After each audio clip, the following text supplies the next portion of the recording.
ሰላም አለይኩም ወራህመቱላሂ ወበረካቱ። እንዴት ቆያችሁ? ንጽጽር ፌስቡክ ላይ እየጀመራችሁ ዲያቆን ጽጌ ስጦታው የሚለው ስም ለእናንተ አዲስ አይሆንም። ወደ ቲክቶክ ከመምጣታችን በፊት ፌስቡክ ላይ ሰፊ ንጽጽር ተደርጓል። በኦርቶዶክስ ዶክትሪን ላይ ጥያቄ ሲጠየቅ የዲያቆን ጽጌ ስጦታው ጽሁፎች ይጠቀሱ ነበረ። ዲያቆን ጽጌ ስጦታው አሁን ላይ መርጌታ ጽጌ ስጦታው ይነጋል የሚል መጽሐፍ ነበራቸው። እንግዲህ መርጌታ ጽጌ ስጦታው የኦርቶዶክስ ሃይማኖት አባት የነበሩ ከነ አቡነ አብርሃም ጋር ይቀድሱ የነበሩ ናቸው። በኋላም ወደ ተሐድሶ ሃይማኖት ጆርኒ አድርገዋል ማለት ነው። በነገራችን ላይ የተሐድሶ ሃይማኖት ከፕሮቴስታንት ሃይማኖት በፊት ነው እንቅስቃሴ ነው ጀምሮ በሀገራችን ኢትዮጵያ ማለት ነው። የደቂቅ እስጢፋኖስን ታሪክ የምታውቁ ታውቃላችሁ። እንግዲህ ደቂቅ እስጢፋኖስ በህዝብ ፊት ሲወገሩ የነበረው አፍንጫቸው የተለየ ሰውነት አካላቸው ሲቆረጥ የነበረው ተሐድሶ ለኦርቶዶክስ በሚል ሐሳባቸው ነው ማለት ነው። በዚሁ አጋጣሚ ተሐድሶች በኢትዮጵያ የደረሰባቸውን ታሪክ ለማወቅ ደብረ ብርሃን የሚለው ስያሜ የመጣው ራሱ ደቂቅ እስጢፋኖስ በተወገሩበት አፍንጫቸው በተቆረጡበት ቦታ ላይ ዘራ ያዕቆብ ራእይ ታየኝ ብርሃን ሲሆን ታየኝ ብሎ ነው እንግዲህ ደብረ ብርሃን አማራ ክልል ሸዋ ላይ ደብረ ብርሃን ያለው ማለት ነው። ኤኒዌይስ ስለዚህ ታሪክ ልናገር አይደለም የመጣሁት። መርጌታ ጽጌ ስጦታው ስርዓት ያለው ሰውዬ ነው። በነገራችን ላይ ሙስሊም ስለሆነ ሳይሆን ለረጅም ጊዜ መጽሐፍ ያነበበ ያገላበጠ በኦርቶዶክስ ዶክትሪኖች ላይ ጥያቄ የሚጠይቅ መጽሐፍ ቅዱስ ላይ ፎከስ የሚያደርግ ሰው ነው። የኦርቶዶክስን ዶክትሪን ካለ አውዱ እንኳን አይናገርም። በነገራችን ላይ እንዴት ነው ሊያስከስሰው የሚችለው ነው? ምን አድርጎ ነው? ወንጀሉ ምንድን ነው? ኦርቶዶክስ መልስ የላትም፣ ሲኖዶሱ መልስ የለውም። ይህን ያልኩት ለምንድን ነው? ባለሴጋ እፎይ ያልተጻፈ አልተናገረም ለሚሉ አንዳንድ መሀይማን ኦርቶዶክሶች፣ ያው አንዳንድ አልኩኝ እንጂ በእርግጥ ሁሉም ናቸው። ኦርቶዶክስ አይነካም፣ ሲኖዶስ አይነካም፣ ባለሴጋ እፎይ የተጻፈን ያነበቡ ለሚሉት ይህን ያልኩት። በነገራችን ላይ ባለሴጋ ያልኩት ምንድን ነው? ሴጋ ንጽጽር አይደለም፣ ብልግና ምልክት ነው። ኦኬ ባለሴጋው ፎይ ሐሰተኛ ዘገባዎችን አምጥቶ በእስልምና ላይ ያለ አስመስሎ ነብያችንን ስም ያጠፋ ስም አጥፊ ውሸታምና ጸያፍ ነገሮችን የሚያደርግ ሰው ነው። ለህግ ቅርብ ሲባል ሲኖዶስ ነው አይከሰስም አሉ። ስለዚህ ባለሴጋው ፎይ የተጻፈውን ያነበበው ከተባለ መርጌታ ጽጌ ስጦታው የተጻፈ አይደለም ያነበበው። ሲኖዶሱ መልስ የለውም፣ ኦርቶዶክስ መልስ የላትም። ለማንኛውም ፍትህ ለመርጌታ ጽጌ ስጦታው ለማለት ነው። መሞገት፣ መጠየቅ፣ ሐሳብ ማንሳት መብቱ ነው፣ መብታቸው ነው። በነገራችን ላይ ትልቅ ሰውም ነው መርጌታም ስለሆነ መርጌታ ጽጌ ስጦታው ፍትህን ጠይቅላቸዋለን። ግብረ ገብነት ያላቸው ሰው ናቸው። እንደዚህ ባለጌ እንደማንም እንደወረደ ባለጌ ወንጀለኛ ተብሎ የሚያስከስሳቸው ነገር አላደረጉም። የመጠየቅ የመሞገት ሙሉ መብት አላቸው። የኦርቶዶክስን አስተምሮ ዶክትሪን አውዱን ጠብቀው እስከሞገቱ ድረስ ቤተክርስቲያኒቱ የምታምንበትን ላይ ጥያቄ መጠየቅና መሞገት መብታቸው ነው። ባለሴጋው ፎይ እስልምና ሃይማኖት የሚያምንበትን ዶክትሪን ይዝለ ጥያቄ አለኝ ማለት መብቱ አለው። ነገር ግን ሐሰተኛ ዘገባ አምጥቶ ስም ማጥፋት ወንጀል ነው፣ ብልግና ነው። በመጨረሻም የምታውቁ ሰዎች ብታሳውቁን ደስ የሚለኝ መርጌታ ጽጌ ስጦታው ወንጀለኛ ተብለው የተከሰሱበት ፖይንቱ ምንድን ነው? ምናልባት ማርያም ጸሎት አትሰማም ያሉት ነው ይባላል። ታዲያ ኦርቶዶክስ ከመጽሐፍ ቅዱስ ማርያም ጸሎት ትሰማለች ብላ ማሳየት አቅቷት ነው የከሰሰችው ወንጀለኛ ብላ። ማርያም ጸሎት አትሰማም። እንኳን ማርያም አይደለም ኢየሱስም ጸሎት አይሰማም። መጽሐፍ ቅዱስ ላይ ከእግዚአብሔር ውጭ ማንም ጸሎት አይሰማም። ይህን ይመስላል። ሸራ አድርጉት። ፍትህ ለመሪ ጌታ ጽጌ ስጦታው።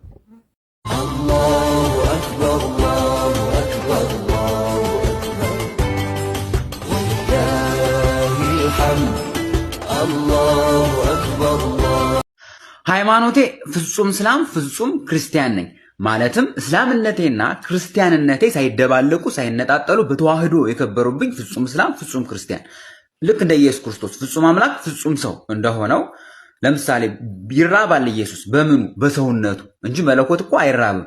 እኔም እንደ እስላምነቴ ኢየሱስን አምላክ አይደለም እላለሁ። እንደ ክርስቲያንነቴስ ኢየሱስ አምላክ ነው። እንደ ክርስቲያንነቴ ቤተክርስቲያን ሄዳለሁ፣ እንደ እስላምነቴ መስጊድ ሄዳለሁ።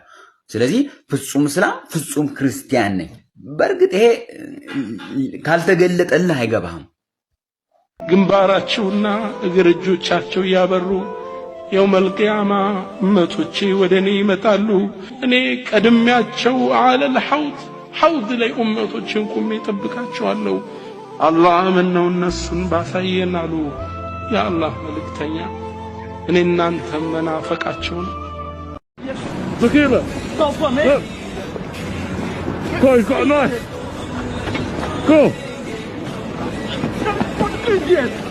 You fucking idiot. Find the Quran. Go. He's got a knife as well. Oh, you got a knife, man. Come with the fucking idiot. Wait, don't come to me. Go for me. Listen, I'm just filming, yeah? Find the Quran. No, you shouldn't be. Listen. My religion. You don't buy Quran. ሰላም አለይኩም ወራህመቱላሂ ወበረካቱ። እንዴት ቆያችሁ? ወንጀላዊት ጀሚላን የሚያቃት ያቃታል፣ የማያቃት ኢየሱስ ተገልጦልኝ ጴንጤ ሆንኩኝ፣ ጴንጤ ሲሆን ቤተሰቦቼ ወንድሞቼ አጋድመው ሊያርዱኝ ሲሉ ኢየሱስ መጥቶ አዳነኝ እያለች ስትዋሽ የነበረች ሴት ናት። ወንጀላዊት ጀሚላ ያልናትም በውሸቷ ነው። ነገር ግን እቺ ሴት እንደዋሸችው ኢየሱስ ተገልጦላት ሳይሆን ጴንጤ የሆነችው ክርስቲያን ዘመድ አሳድጓት ነው። አዳማ የምትኖር የኦሮሚያ ክልል ባለስልጣን የነበረች አሁን ላይ የፌደራል ባለስልጣን ክርስቲያን ዘመድ አለቻት። እሷ አሳድጋት ነው እንግዲህ ክርስቲያን የሆነችው እና እንግዲህ በቤተሰቦቿ ላይ ቀጥፋ ነው የተናገረችው። ቤተሰቦቿን አደባባይ ወጣ በገጀራ አጋድመው ሊያርዱኝ ብላ ከዋሸች በኋላ አሁን ላይ እየጀነጀነች ጴንጤ ሆኖና ውጭ ሀገር ልወሰዳችሁ እያለች ነው ወንድሞቿን። አስባችሁታል? ፕሮቴስታንቱ ቤት ያለው ውሸት ይህንን ይመስላል። ያው ለእግዚአብሔር ክብር እንደሚዋሽ በተደጋጋሚ እንደነገርኳችሁ ታውቃላችሁ። መጽሐፍ ቅዱስ ላይ ሮሜ 3:7-8 ማንበብ ይቻላል። መቼም መነኮሳትና ቀሳውስት ተሰብስበው ኢየሱስን ፈጣሪ ነው ያሉትን ዶክትሪን እውነት ለማድረግ የፈለገ ብትዋሹ የትም አትደርሱም የሚል መልእክት ነው ማስተላልፈው ለወንጀላዊት ጀሚላና መሰል ሰዎች። ሰላም አለይኩም ወራህመቱላሂ ወበረካቱ።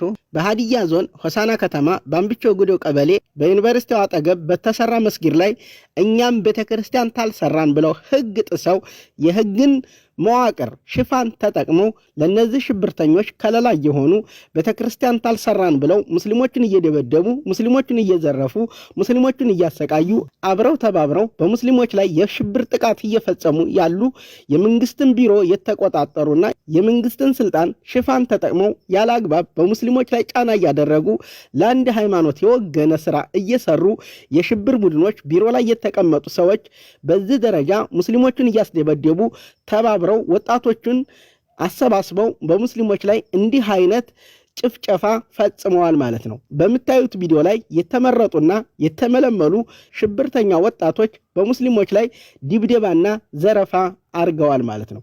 ይህንን ያደረጉት ደግሞ የህግ መዋቅርን ተጠቅመው የህግ ሰዎች ከለላ ሰጥተው ነው ይህንን የሽብር ስራ የሰሩት። በጉልበት መስጊድን አፍርሰን ቤተክርስቲያን እንሰራለን ብለው ዱላ ይዘው ገጀራ ይዘው በሙስሊሞች ላይ ድብደባና ዘረፋ አካሂደዋል ማለት ነው። በተደጋጋሚ በሃዲያ ሙስሊሞች ላይ እንዲህ አይነት ስራ እየተለመደ መምጣቱ ግን በጣም ያሳዝናል።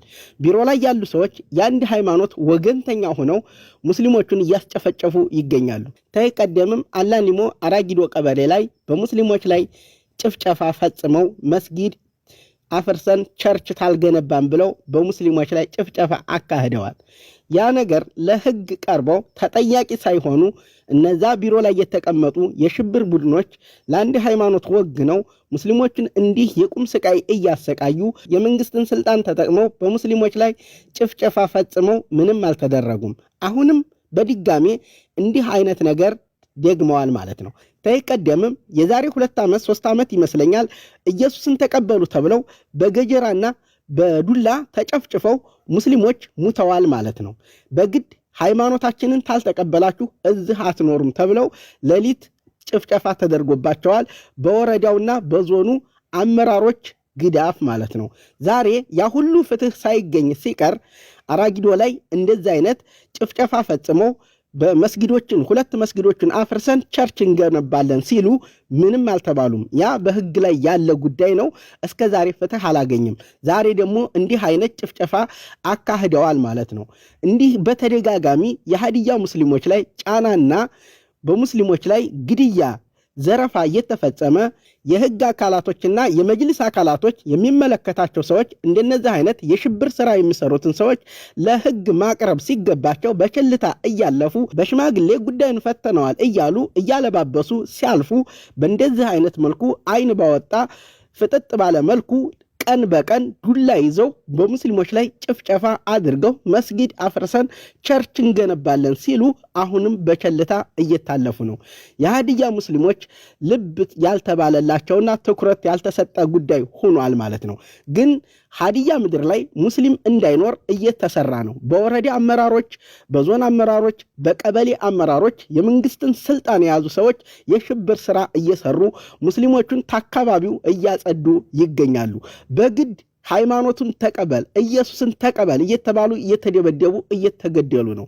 እናም በይፋ ደግሞ በመስጊዶች ላይ ትንኮሳና መስጊዶችን በማፍረስና ቸርችን መስጊድ ፍራሽ ላይ ቸርችን በመገንባት ላይ ተጠምደዋል ማለት ነው። በግልጽ የሃይማኖት ወገንተኝነትን የሚያሳዩ የመንግስት አመራሮች ተብሎ የተቀመጡ የዞንና የወረዳ ሰዎች እኔ በተሰጠኝ የስልጣን ዘመኔ ኢየሱስ ክርስቶስን ማገልገል እንጂ ሌላ ዓላማ የለኝም፣ ስፈልጉ ኢየሱስን ተቀብላችሁ ሃዲያ ላይ ትኖራላችሁ፣ ያለበለዚያ ምድሪቷ የኢየሱስ ናት፣ እንደፈለጉ ቸርች መገንባት ይችላሉ፣ ተፈለጋችሁ መስጊዳችሁን አንሱ የሚል የዞንና የወረዳ አመራር ያለበት ነው ሃዲያ ዞን ላይ። ስለዚህ ሙስሊሙ ማህበረሰብ ተሃዲያ ሙስሊሞች ጎን ሊቆም ይገባል። መጅሊስም እንደነዛ አይነት ጥፋተኛ አካላቶችን ለህግ ሊያቀርብ ይገባል። በችልታና በሽማግሌ ጉዳዩን ይዘነዋል እየተለባለ እየተለበሰበሰ የሙስሊሞች ደምና እንባ እየፈሰሰ በከንቱ እየቀረ ነው። ጉዳዩ ደግሞ ተለምዶ እየሆነ ነው። ይህንን ግፍ ልንላመደው አይገባም። ሰላም አለይኩም ወራህመቱላሂ ወበረካቱሁ።